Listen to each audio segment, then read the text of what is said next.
Podríem començar parlant de la desigualtat i després podríem parar atenció a la diferència entre dones i homes. Respecte de la desigualtat, jo marcaria sobretot la situació particular del cas de les famílies monoparentals, formades només per un home o per una dona. Per a començar, cal dir que aproximadament el 85% de famílies d'aquestes característiques estan encapçalades per una dona.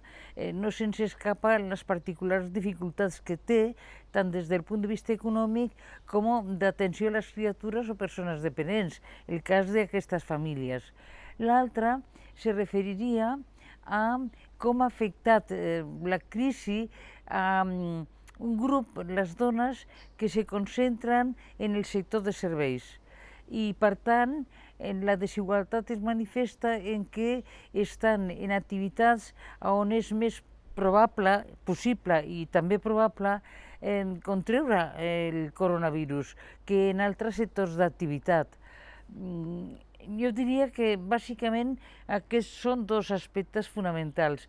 I a tall de curiositat, caldria assenyalar respecte de la universitat, atès que això va adreçat a la comunitat universitària, que s'ha constatat que respecte del lliurament de treballs per part de dones i homes que estan fent màsters, la proporció de treballs lliurats per dones són molt més baixos que els lliurats per homes, la qual cosa fa sospitar que la crisi del coronavirus representa disposar més temps lliure i per tant temps per preparar treballs en el cas dels homes que no pas en el cas de les dones. Diríem, resumint, que ha augmentat de manera considerable la feina que tenen les dones. D'altra banda, cal assenyalar que són les que necessiten més ajut. Només si contemplem els vídeos que hi ha respecte de les cues de gent que es dedica, que van a buscar menjar, aliments, bàsicament són dones. I segurament és perquè o bé són més dones les que no tenen mitjans per disposar d'aliments sense recórrer a l'ajuda aliena, i perquè els homes tenen vergonya de demanar un ajut que acaben demanant les dones. Finalment, podria ensenyar una cosa a la que s'ha fet molta referència, que és el cas de la violència de gènere. Podem sospitar que la tensió és major en casa quan no pot sortir fora i, per tant, és esperable i hi ha consciència social que pot augmentar de manera considerable les agressions contra les dones per la situació particular que estem visquent. I si parlem de la diferència, és, diguem que d'obligado complimiento, referint-se a la manera com les dones cap d'estat han tractat la crisi del coronavirus i la comparativa respecte dels homes. És difícil dir si és un factor de gènere o no, però el que sí que és cert és que de les 10 caps d'estat que hi ha per 193 països al món, 7 han tingut una conducta particular respecte de la resta amb uns resultats molt favorables. A mi em dóna la impressió de que des de la perspectiva de gènere és com si les mesures posessin en qüestió la vols o la vida, allò que diuen la vols o la vida, què prefereixes, no? Donar-me el diner o conservar la vida. Com si les dones estessin més per la vida i els homes poguessin estar més preocupats per la bossa.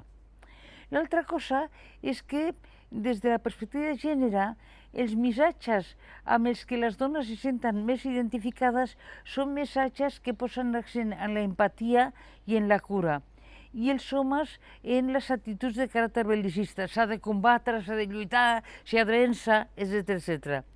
I per tant, en la mida en què el més general és tenir discursos de caràcter bel·licista, les dones no se senten identificades amb aquest tipus de discursos. En fi, és difícil afirmar diferències dona-home en quant a la manera d'abordar-lo, però sí que sembla constatable que les dones posen més atenció a la cura, els homes més atenció a les conseqüències econòmiques. Amb això no estic formulant una crítica, perquè realment les dues coses són importants, tot i que va pel davant la vida respecte a la bossa. Allò que diuen, mentre hi ha vida, hi ha esperança, però pots tenir la bossa i no tenir vida. Hi ha una qüestió final que serien les hipotètiques conseqüències polítiques d'haver passat per la crisi del coronavirus.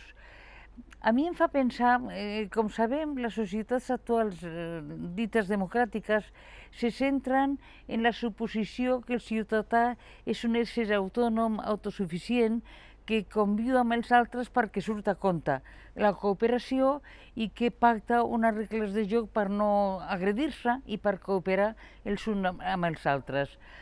Aquesta visió fa que la cura quedi fora de l'escenari polític, perquè com que se donen per suposat l'autonomia, no es pensa en la necessitat de cura, en la fragilitat, en la precarietat humana. La crisi del coronavirus ha posat en el centre d'escenari el fet que som molt vulnerables, que el nostre món pot canviar totalment, que hi ha moltes coses que estan fora del control. I això és una oportunitat per a una refundació de la societat basada no en l'autonomia, sinó en la dependència, que significaria canviar la demanda de llibertat per la de responsabilitat. No tant a què tenim dret, què volem fer, sinó què hem de fer atès que ens necessitem els uns als altres. Una cosa que pot ser particularment instructiva és el fet de que el sortir de casa amb les mascaretes no té com a propòsit principal evitar contreure el virus, sinó protegir els altres del virus que nosaltres podem emanar.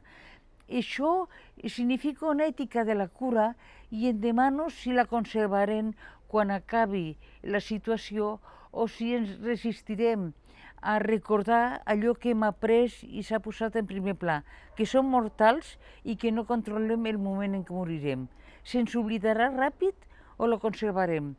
Des de les diferents forces polítiques es lluitarà per una refundació de la societat que posi l'accent en la vulnerabilitat, la precarietat i la necessitat dels uns respecte dels altres, o seguirem amb la paranoia de que l'ésser humà és autònom, autosuficient i que si viu amb els altres és perquè vol i quan vol, i no perquè ho necessita i té l'obligació.